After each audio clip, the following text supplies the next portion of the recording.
What's crack-a-lackin'? All right, we're going to do our first podcast. I figured, you know what? It's time to run it up. So we're going to start one. Today's the first episode. It's going to be a little bit of an icebreaker. Just going to dip our toes in the water, get a feel for things, so be prepared for some little bit of a trial and error kind of feel, but it'll be a quick one. Just want to run it up today. I have a new holiday guide that I released, a quick little ebook, how to navigate the holidays, structure, food, sleep, alcohol, enjoying the festivities with the fam while staying on track and maintaining that structure that you've built. So this is it. We're going to get right into things. I have a good podcast name. I'm not going to tell you right now. I'm going to keep it for the end, Obviously, I want you to stick around, but as mentioned, it's going to be a quick one today. So let's get right into it. I'm going to break down the Wesnoski Holiday Guide. Hopefully be able to throw it up on the screen for you there to check out as we go through it. If not, my apologies. You just get to watch my beautiful face. And either way, we'll run it up. I'll give you all the information. It is a free ebook. I'll drop the link below. You can take it, use it for yourself. Let me know how you like it. Anyway, let's get right into things. So this is called the Wesnoski Holiday Control Guide. It's how to eat, drink, and sleep, maintain structure through the holidays, and protect those goals that mean a lot to you. So the first page of the holiday structure is a self-assessment. You're going to place yourself in 4 categories, whether that's no structure, some structure, mostly consistent, or you have a really anchored program. So this guide is designed for progress, not perfection. That's the goal here. So why the holidays feel hard?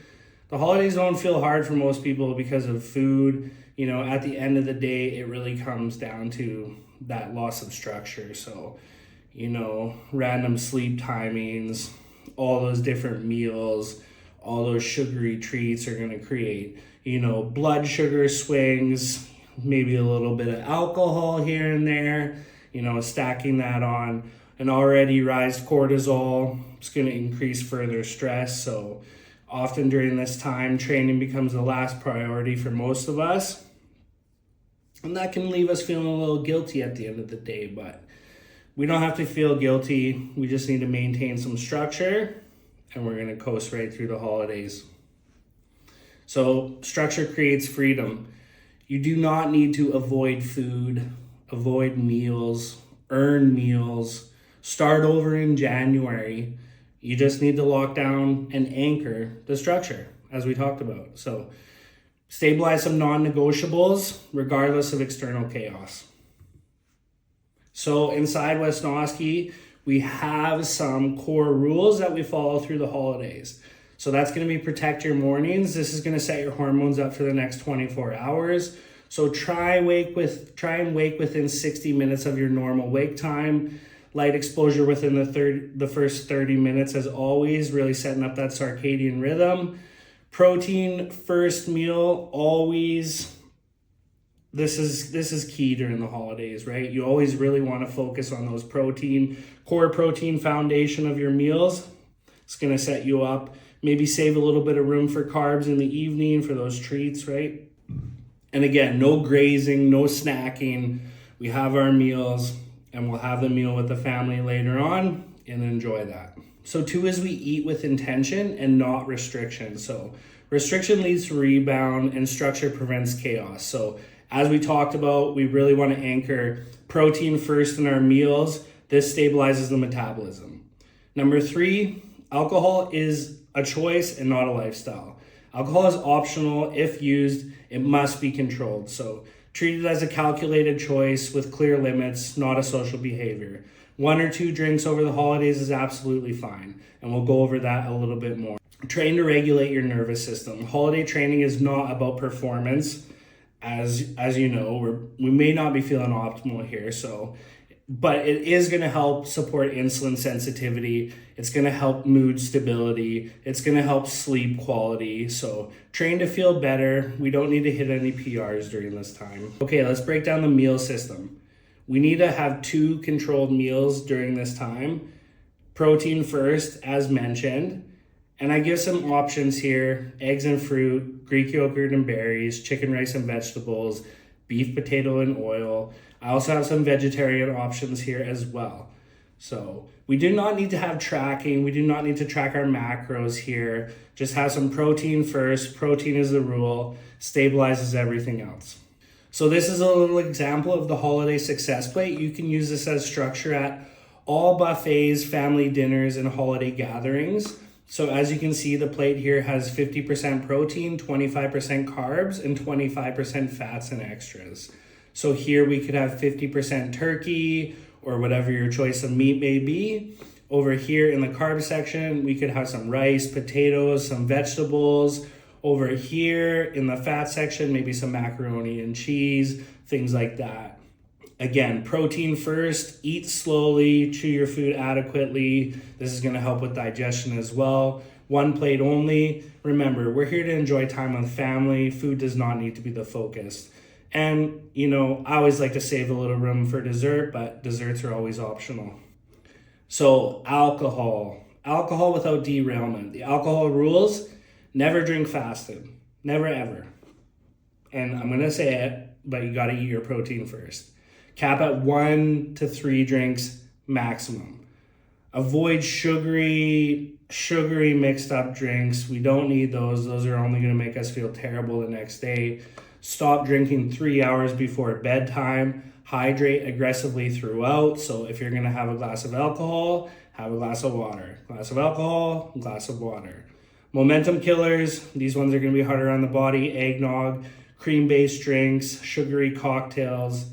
And then we have some signal savers over here. These are the ones that I would personally opt for: tequila and soda, vodka and soda, dry wine, whiskey neat on ice. Best case, personally, I don't drink, so no alcohol, electrolytes, and an early sleep. And I also have a little recommendation. It's called the nightstand protocol. So before leaving for a party, place a water on your nightstand and add electrolytes and set magnesium next to it. So when you get home, you can crush this. You're gonna be feeling a lot better when you wake up in the morning, and you're gonna have yourself a good sleep. So let's talk about some daily systems at work. Training during the holidays. 3 sessions per week is enough, as we already mentioned. Focus on full body or an upper lower style split, compound movements. Leave 1 to 2 reps in reserve during this period of time. Even a 20-30 minutes counts and maintains that signal, right? So sleep and recovery, we won't always want to lock this down. Poor sleep is the fastest way to gain fat during the holidays. Bedtime within 90 minutes of normal. Really try and keep those sleep schedules on point and on lock. Avoid alcohol close to sleep. As I said, try and cut that alcohol off 3 hours before bed. Alcohol does make it hard to fall asleep. Cold and dark room, optimize your environment for a deep sleep. So as always, winter, summer, you want to have a cold room, blackout curtains. This is going to help the body fall asleep. The body wants to cool off as we fall asleep. If sleep is short, do not restrict food, do not overtrain, and do not stack caffeine. Support recovery instead. You can do a daily 30-second check-in with yourself every morning. Each morning, assess energy on waking, 1 out of 10. Appetite stable or chaotic. Is your sleep rested or wired?